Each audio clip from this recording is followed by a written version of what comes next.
Atomic structure जो lesson है हमारा केमिस्ट्री का 11th क्लास का, उसका एक बहुत इंपॉर्टेंट टॉपिक जो शुरू करेंगे। हमारा जो आज का टॉपिक है वो है क्वांटम नंबर्स। बड़ा इंपॉर्टेंट टॉपिक है। आने वाले जितने भी टॉपिक्स हम पढ़ेंगे वो कहीं ना कहीं इस पर पार्शली या कम्प्लीटली जो है इसी पे बेस्ड हैं, तो इस टॉपिक को ज़रा ध्यान से समझने की कोशिश कीजिए। इस टॉपिक को हम 3-4 लेक्चर्स में पूरा करेंगे। एक ही लेक्चर में इस टॉपिक को पूरा करना जो वीडियो को बड़ा बना देगा, तो हम इसमें इसे कुछ 2-3 लेक्चर्स में बना के जो है इसको टॉपिक को पूरा करेंगे। चलिए समझते हैं इस टॉपिक को। इसका नाम है क्वांटम नंबर्स। तो ये क्वांटम नंबर्स है क्या? अब आप मानिए कि एक इलेक्ट्रॉन जो है वो नाभिक के चारों ओर चक्कर लगा रहा है, ठीक है। अब मुझे उस इलेक्ट्रॉन के बारे में जानकारी चाहिए। तो इलेक्ट्रॉन के बारे में क्या जानकारी है कि वो इलेक्ट्रॉन जो है वो कहाँ पर मौजूद है, न्यूक्लियस से कितनी दूरी पर है, वो कौन से आगे अगर किसी मेन शेल में कौन सी में है, उसका मेन शेल से आगे सब शेल है, वो कौन सी सब शेल में उपस्थित है, वो क्लॉकवाइज घूम रहा है या एंटी क्लॉकवाइज घूम रहा है, उसकी जो घूमने के साथ साथ जो उसका एंगुलर मोमेंटम है वो कितना है, उसकी स्पिन कैसी है। तो ये सारी जानकारियाँ जो है वो मुझे चाहिए। तो वो सारी जानकारियाँ कौन देते हैं हमें? वो देते हैं 4 नंबर्स। ध्यान रखिए नंबर्स हैं। तो वो 4 नंबर्स यानी सेट ऑफ 4 नंबर्स जो हमें किसी भी इलेक्ट्रॉन के अंदर जो एक एटम में मौजूद है उसके बारे में तमाम जानकारियाँ उपलब्ध कराएंगे। वो 4 नंबर्स का जो सेट है उसको हम बोलते हैं क्वांटम नंबर्स। जैसे कि मान लीजिए मैं कहता हूँ कि मुझे आपकी लोकेशन पता करनी है, मुझे आपके बारे में कुछ 4 ऐसे पॉइंट अपने एड्रेस के बारे में बताइए कि जिससे मुझे पता चल जाए कि आप रहते कहाँ हैं। तो जाहिर सी बात है मैं पहले बात करूंगा कि आपका स्टेट कौन सा है। तो स्टेट एक चीज़ पता लग गई, फिर आपका डिस्ट्रिक्ट पता लग गया, फिर आपका ब्लॉक पता लग गया, फिर आपका विलेज पता लग गया, विलेज के बाद आपके जो नाम है वो पता लग गया। तो ये आपका स्टेट है, फिर डिस्ट्रिक्ट है, फिर ब्लॉक है, फिर विलेज है, फिर आपका जो मेन हाउस का नंबर है। इन सभी की अगर मुझे जानकारी होगी तो मैं आपके बारे में सारी जानकारी जुटा सकता हूँ, चाहे मैं कहीं पर भी हूँ। ठीक उसी प्रकार अगर हमें किसी भी एक इलेक्ट्रॉन के बारे में अगर बात करें जो एटम में मौजूद है, उसके बारे में इन क्वांटम नंबर्स की जानकारी होगी तो हमें उनके बारे में सारी जानकारी मिल जाएगी। तो यही क्वांटम नंबर से ध्यान रखिए। 4 नंबर्स, क्वांटम नंबर्स को डिफाइन कैसे करते हैं? These are set of 4 numbers which gives complete information about electron in an atom. वो 4 अंक जो नंबर्स हैं जो किसी भी इलेक्ट्रॉन के बारे में संपूर्ण जानकारी आपको उपलब्ध करवा देते हैं, उसको बोलते हैं हम क्वांटम नंबर्स। 4 प्रकार के कौन कौन से हैं देखिए यहाँ पे देख सकते हैं आप क्लियरली। सबसे पहला क्वांटम नंबर इसको हम बोलते हैं प्रिंसिपल क्वांटम नंबर।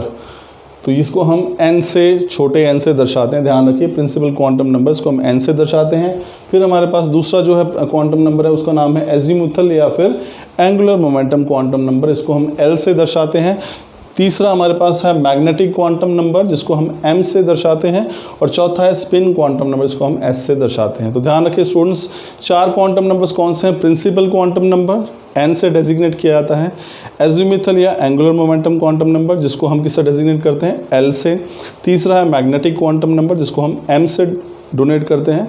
और चौथा है स्पिन क्वांटम नंबर जिसको हम s से डोनेट करते हैं। तो क्वांटम नंबर्स क्या है? Set of 4 numbers which gives complete information about electron in an atom.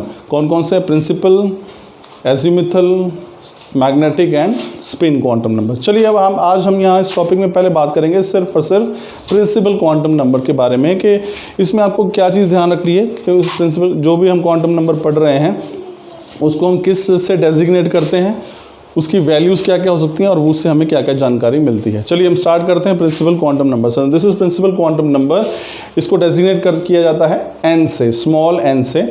अब इसकी वैल्यूज़ क्या हो सकती है? देखिए principal quantum numbers can have all the values ranging from 1 to infinity.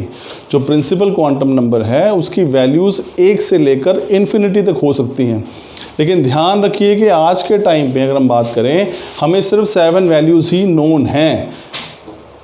That is, principal quantum number can have all the values ranging from 1 to infinity, but so far only 7 values are known, and these values are designated as 1, 2, 3, 4, 5, 6 or 7. These can also be represented as K, L, M, N, O, P, etc. shell. तो सबसे पहले हम बात करेंगे values की कि principal quantum numbers की 1 से लेकर इन्फिनिटी तक कोई भी वैल्यूज़ हो सकती है, लेकिन आज के समय में हमें केवल 7 वैल्यूज़ पता हैं। उन 7 वैल्यूज़ को हम 1 2 3 4 5 6 7 या फिर KLMNOP शेल जो है वो इस तरह से डेजिग्नेट करते हैं। ध्यान रखिए स्टूडेंट्स के 1 2 3 यहाँ पे है, यहाँ पे ABC नहीं है। ये पहली शेल को हम K शेल से ही शुरुआत करते हैं। तो पहली शेल यहाँ पे देख सकते हैं आप, ये नाभिक के ये पहली शेल है, इसको K से लिखा गया है और इसको नंबर क्या दिया गया है 1। इसके बाद दूसरी जो शेल है उसको किससे लिखा है, L से लिखा है, नंबर क्या दिया गया है 2। नाभिक के बाहर तीसरी जो शेल है उसको M से लिखा गया है। तो ये 1 2 3 शेल भी कह सकते हैं हम इनको, KLMN शेल भी कह सकते हैं। चलिए ये तो था हमें पास कि इसकी वैल्यूज़ क्या क्या हो सकती हैं। अब हम बात करते हैं कि प्रिंसिपल क्वांटम नंबर से हमें क्या जानकारी मिलती है। देखिए प्रिंसिपल क्वांटम नंबर से नाम से ही पता लग रहा है, ये हमें इंफॉर्मेशन देता है प्रिंसिपल और main shell in which electron is present. देखिए अगर मैं बात करूँ एक नाभिक के चारों ओर सबसे पहले एक मेन शेल होती है।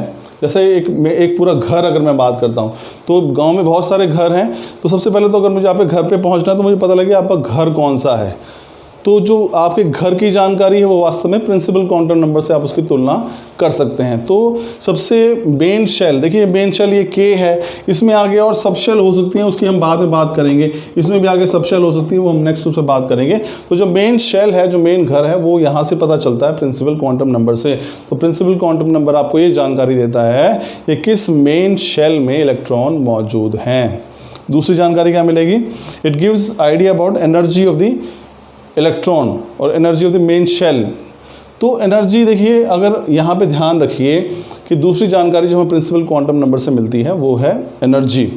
एनर्जी की जानकारी मिलती है कि इलेक्ट्रॉन जो किसी मेन शेल में प्रेजेंट है उसकी एनर्जी कितनी है। ध्यान रखिए यहाँ पे जितनी दूर आप न्यूक्लियस या नाभिक से जाते रहेंगे इलेक्ट्रॉन्स की एनर्जी उतनी ही बढ़ती चली जाएगी।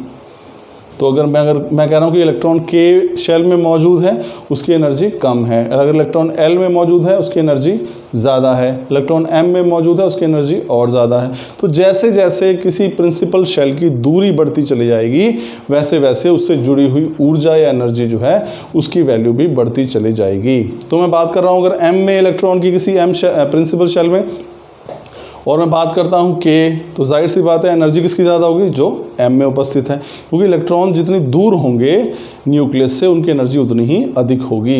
तो हमें प्रिंसिपल क्वांटम नंबर से इनकी ऊर्जा के बारे में जानकारी भी मिल जाती है। So this was all about students quantum numbers and principal quantum numbers.